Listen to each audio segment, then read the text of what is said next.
করার আছে অনেক কিছু। আমি লক্ষ্যগুলোকে ভাগ করেছি 3টি পর্যায়ে: শর্ট টার্ম, মিড টার্ম এবং লং টার্ম।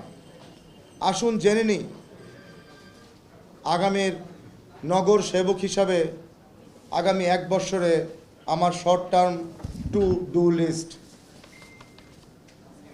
ঢাকা উত্তরকে আলোকিত ঢাকায় পরিণত করা, 1।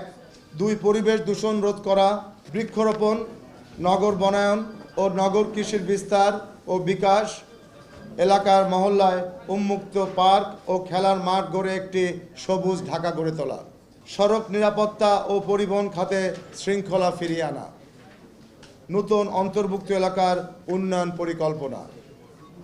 প্রয়াত মেয়র আনিসুল হকের শুরু করা কাজগুলোকে সম্পন্ন করায় সর্বাত্মক প্রচেষ্টা গ্রহণ করা।